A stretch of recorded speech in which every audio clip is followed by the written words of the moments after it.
사정행전 9화입니다. 늦은 감이 있지만 드디어 양철심을 알아본 포석력. 역경 끝에 우가촌을 대표했던 인꼬 부부의 재결합 순간이었고, 물론 포석력은 완한홍렬에게서 정조를 지켜왔다 하지만 양철심이 죽었다는 거짓말만 믿고 그자에게 의탁하였기에 재회의 시간이 더 길어졌던 건 사실이었습니다.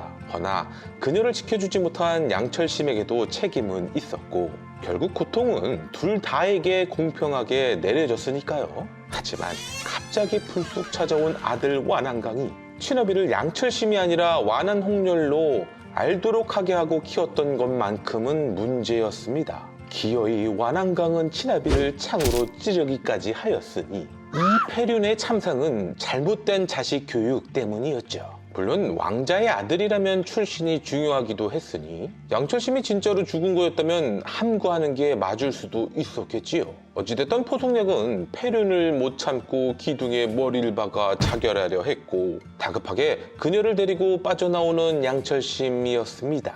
또 이를 막아서는 완한강은 어미에 대한 사랑만큼은 엄청났었습니다. 즉 완한강은 인성이 문제가 아니라 교육이 문제였던 것 같습니다. 그때 뒤에서 나타난 모겸자가 완한강의 혈도를 찍었기에 왕보에서 빠져나올 수 있었던 양철심 부부였고요. 한편 곽정은 내공이 상승되긴 했지만 무공은 여전히 50인력이었고 하여 100인력 양자홍에게 쫓길 수밖에 없었습니다.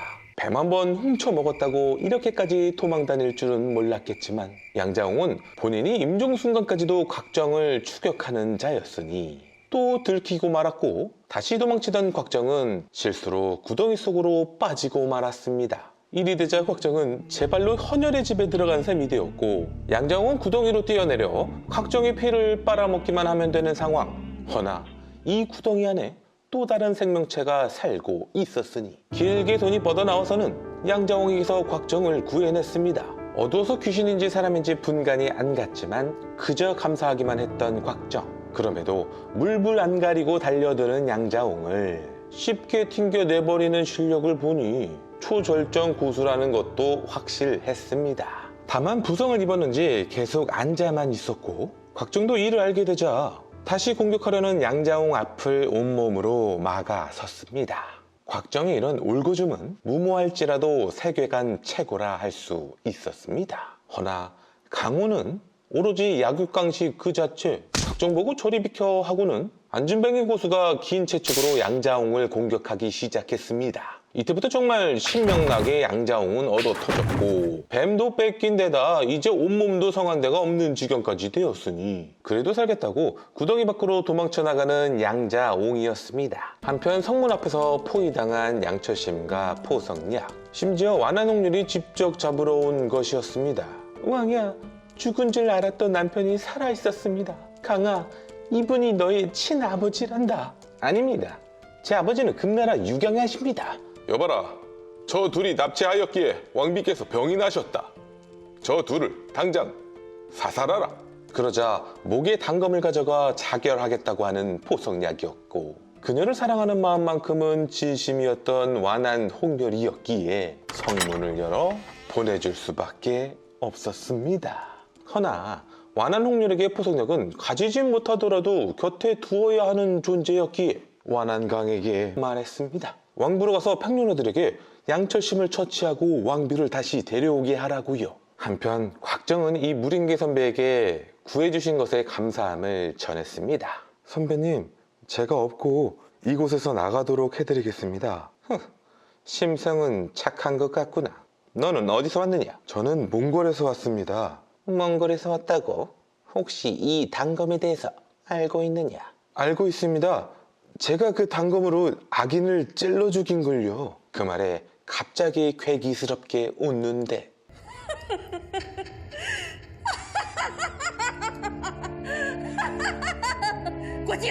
너였구나.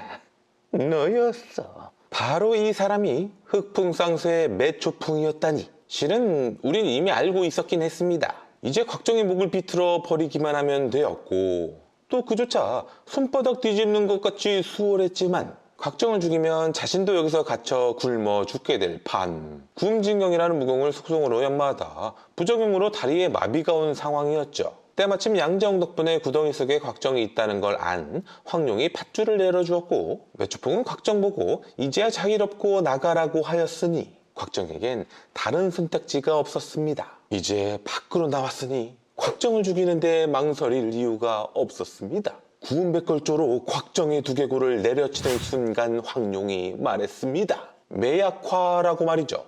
이는 매초풍의 본명이었습니다. 어떻게? 네가?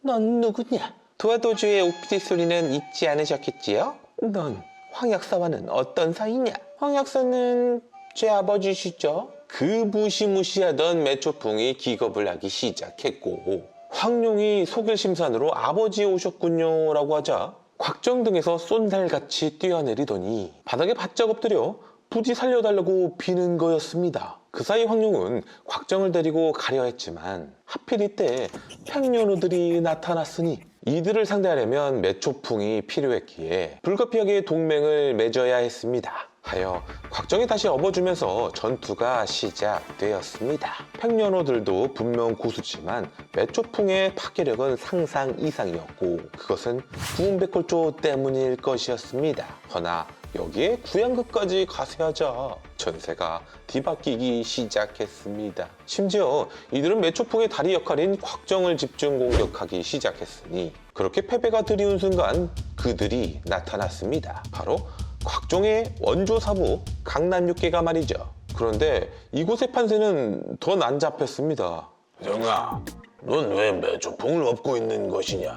저 계집을 죽여 오사영의 복수를 해요 우리. 강남 7개가 왔구나. 죽을 준비는 되었느냐? 이제 오라버니를 놔주시죠. 허나 이제 매초풍은 이곳에 사부 황약사가 오지 않았다는 것을 알았기에 더는 황룡의 말을 따르지 않았습니다. 대사부님, 우선 저자들을 먼저 상대해 주세요. 저들이 저를 죽이려고 했어요. 다행히 각정 뜻대로 따라주었기에 이제부터 강남 6개와 팽려노들과의 전투가 개전되게 되었습니다. 여기서 두 가지 문제가 있었는데 강남 6개들의 무공이 80인력, 팽려노들의 무공이 100인력, 거기다 구양극은 150인력이었기에 애초부터 강남 6개가 불리했다는 것이고 매초풍은 곽정을 놓아줄 생각이 없었으니 이 걱정들을 단번에 종식시킬 방법이 떠오른 황룡이었습니다. 매초풍, 훔쳐간 구음진경은 언제 돌려줄 거죠? 구음진경이라는 한마디를 듣자 모두는 누가 시키지도 않았는데 강남 6개와 싸움을 멈추더니 그대로 매초풍에게 미친 듯이 달려들었습니다. 덕분에 매초풍을 떨쳐낼 수 있었던 곽정과 덕분에 다치지 않을 수 있었던 강남 6개였습니다. 이제 곽정은 왕처일의 해독력을 줄여가야 했습니다. 강남 6개도 동행하기로 했고 말이죠. 그런데 황룡이 황약사의 딸인 것을 알자 요괴라며 경멸하는 강남 6개. 그게 익숙한지 곽정한테 나중에 찾아가겠다고 하는 황룡이었습니다. 매초풍과 팽룡노들의 싸움이 거칠어지고 있을 때 구양극까지 가세하게 되자 매초풍의 위기가 찾아오고 말았습니다. 그때 완안강에 와서는 싸움을 말렸습니다.